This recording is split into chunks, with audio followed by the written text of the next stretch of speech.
All right, let's continue with lecture 3. We'll continue with precedence of operators. You have already seen this in your mathematical classes. In middle school and elementary school, we know the same thing. The same rules apply in programming. So when you have an expression, arithmetic expression, you have to first finish with the parentheses. This has the highest priority. After that comes multiplication, division, and modulus. These three have the same priority. So if they have the same priority and you have them, which one will be done first? We actually start from left to right.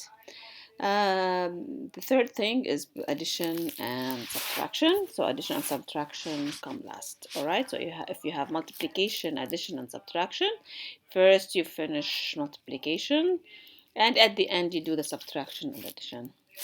And also, if you have many additions and subtractions, you start from left to right. An example, this is an example. So you have two multiplication and one division. We start from left to right. So we start with 2 times 5 first, that's 10. We substitute 10, then times 7, we substitute 70. We don't do the addition. Instead, we finish the division first. So 8 divided by 4 is 2. So now I have 70 plus 2 minus 6. I'm left with plus and minus, which is addition and subtraction. Which one do I do first? We go from left to right. So we do addition first and then subtraction, as you can see in here.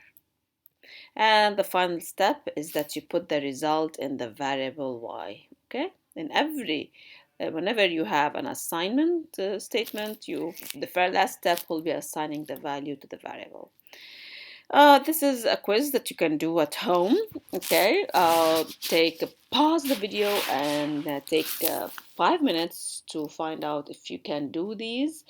Something like this will come in the exam, where you have to find the value or the resulting value to test whether you understood the precedence of operators or not. So in the first example, you would start with this multiplication, then this multiplication, then the division, after that the addition, and finally the subtraction.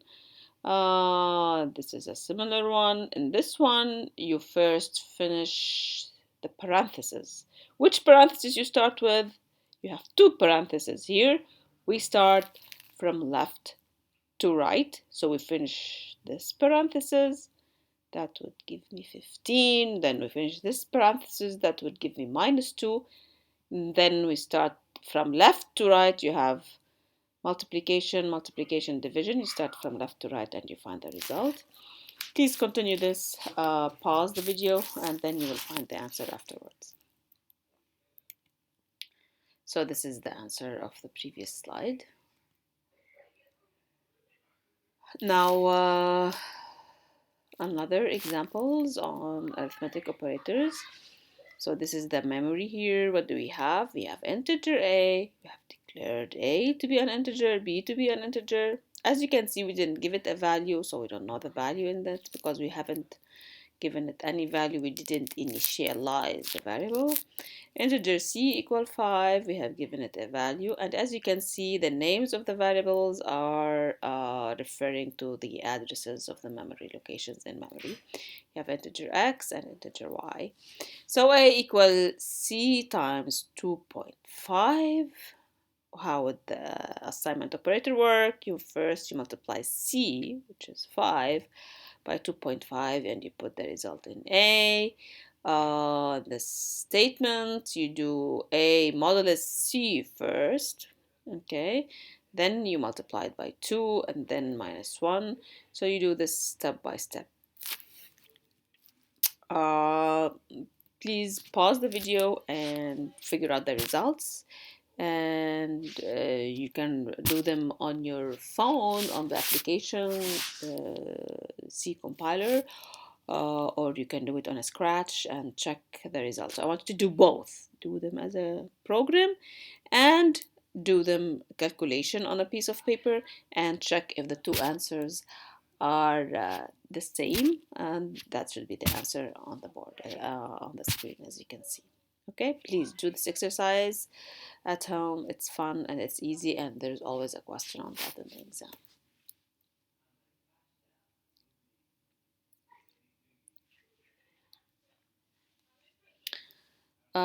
This is a similar one. Okay, so I want you to tell me, let's say, what is the final value of C? How would you do this? So in the exam, a similar question will be asked.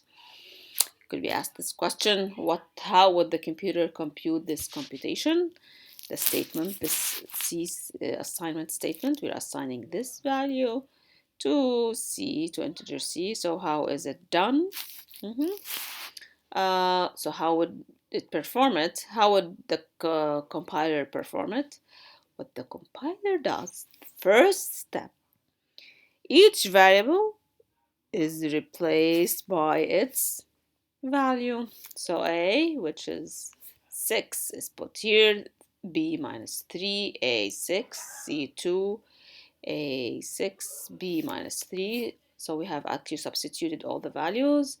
And then we start by the parentheses, precedence of operator, parentheses first, and then multiplication from left to right. Okay, we finish it all, and then we get the value of 27. Okay, so this is how actually we perform. This is how how the computer performs the operation step by step. Finish the parentheses first, and then after finishing the parentheses, it started with the operators according to their precedence, as well from left to right. Okay. This is another example, okay, which I want you to do also, and check the result on the computer and the result that you get. Scanf statement. Now a very important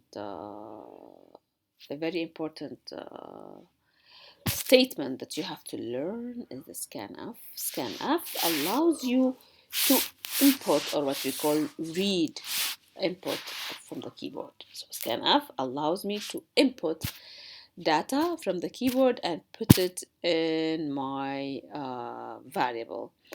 As we recall what I said in class, in the program that I'm writing, okay, it's going to have certain data input from user. We do computation on this data, okay, and then we print the result on the screen, let's say.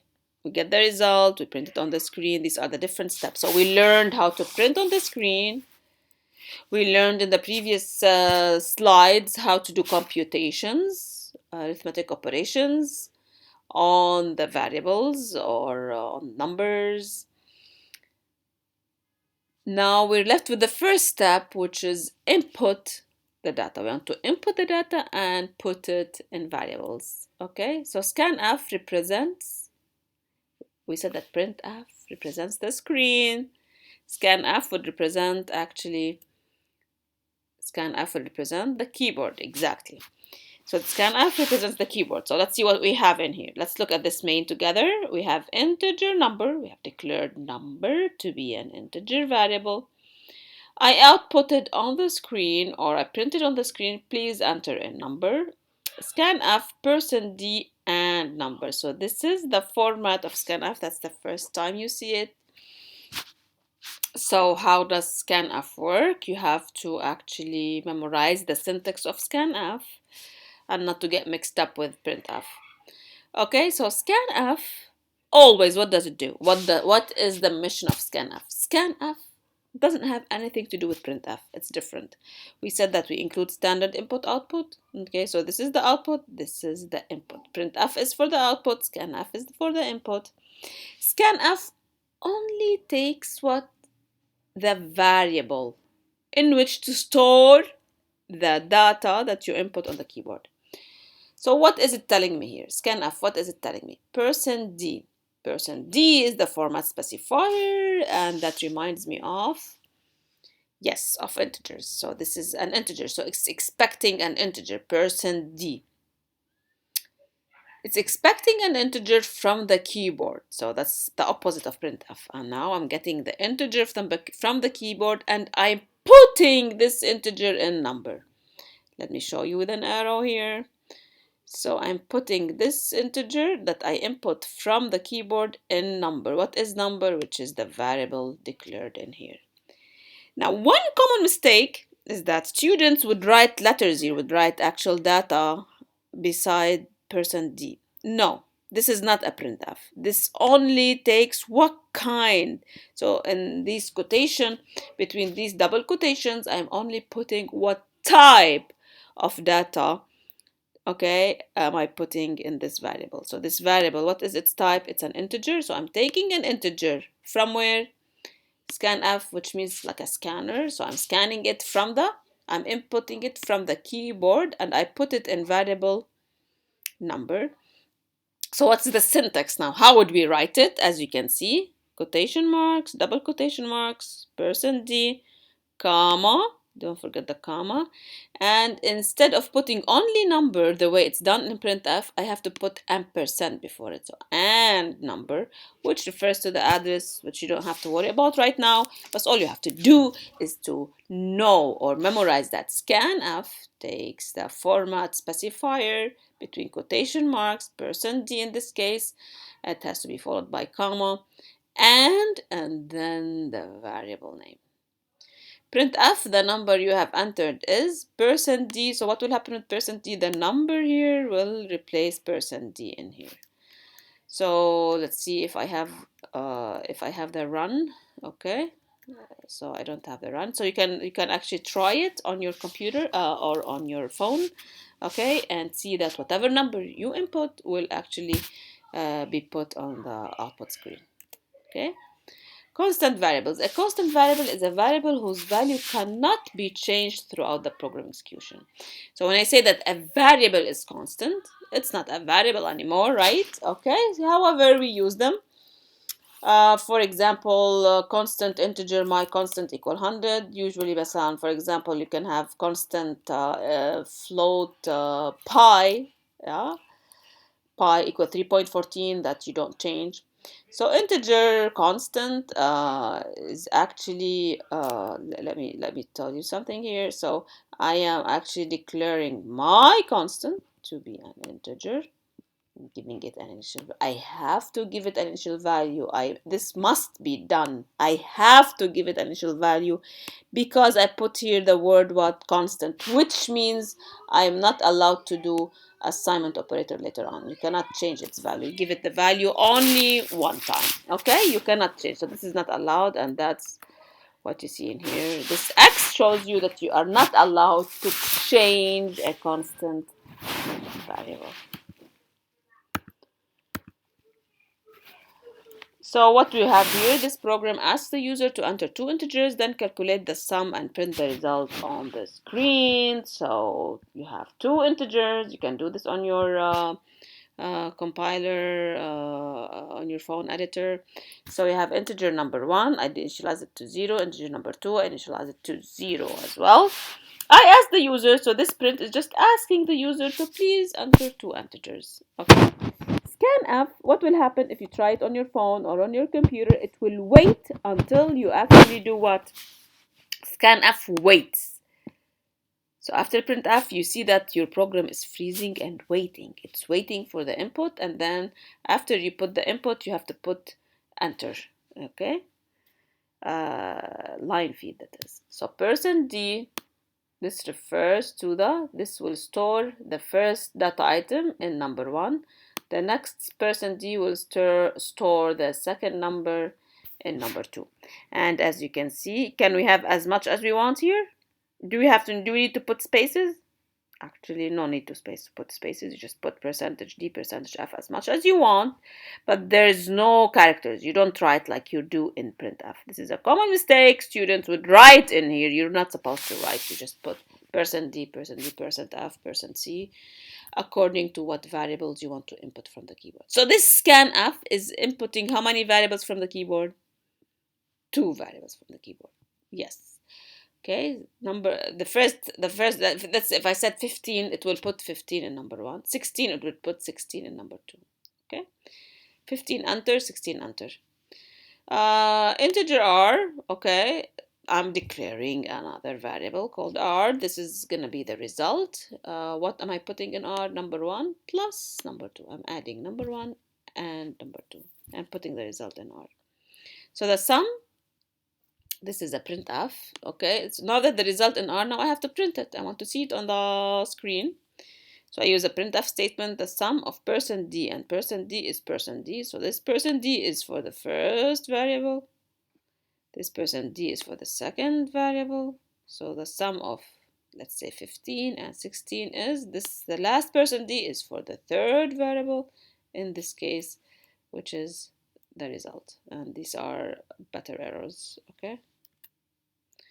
That's it. We have finished. We have finished the lecture. What I want you to do is to go through the slides again and start with whatever the lab instructor is going to give you exercises, and I would advise you as well to do to actually write the piece of codes that we saw here in the main on your compiler on your phone, okay, on the application that you have on your phone. That's it. We'll continue next time.